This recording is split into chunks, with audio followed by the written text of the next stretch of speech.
Well, now let's take a look at this conversation. Kudakwashe Manjonjo, an analyst who's mapped this geopolitical chess game, joins us. Kudakwashe, is this the moment Africa loses its neutrality and its leverage?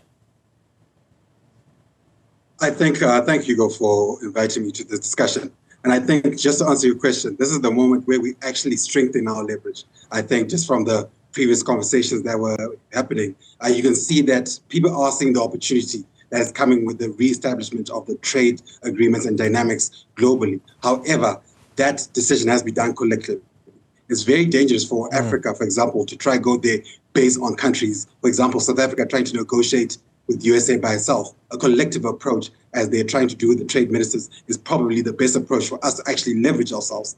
We have to remind the United States, no matter how strong they are economically, that they are not the only player in town. We have other options, and USA just has to be one. If they're not willing to play ball with what is mutually beneficial for both of us, it's okay, and is, if anything, rational for us to look for other opportunities.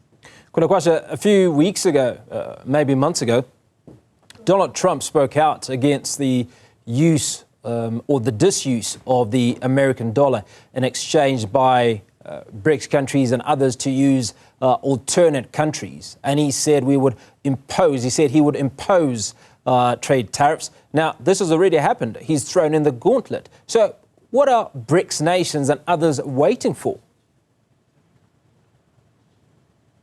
I think there's a lot of things happening. People are trying to differentiate between Donald Trump and USA policy.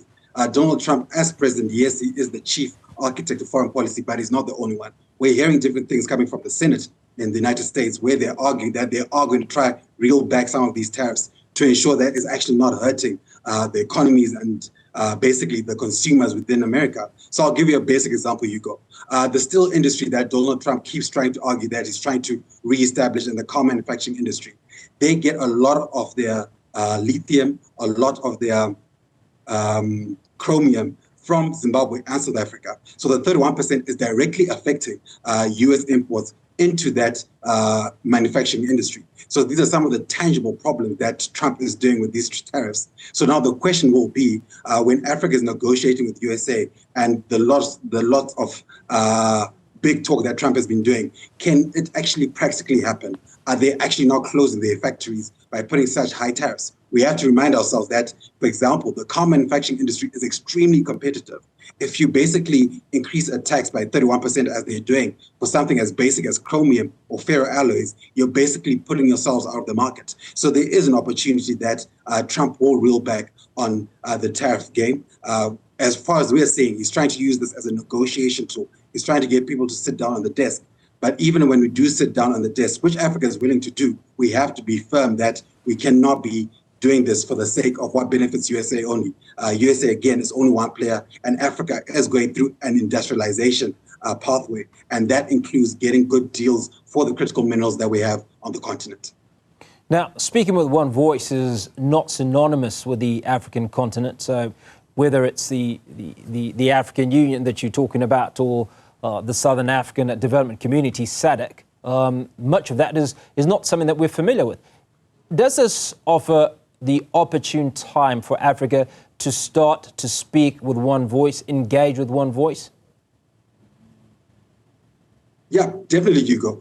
So I know usually we don't assume that Africa speaks with one voice, but they do. In a lot of bilateral relations, they actually do work quite well together, especially on a global level. So, for example, at most UN conventions, we go there as the G77, which is basically the low-income to middle-income countries. So there is rules and pathways where Africa does actually coordinate together, but that has to be increased. So, for example, in this moment, where for basic facts, most of the exports that are sent to the United States from Africa are minerals.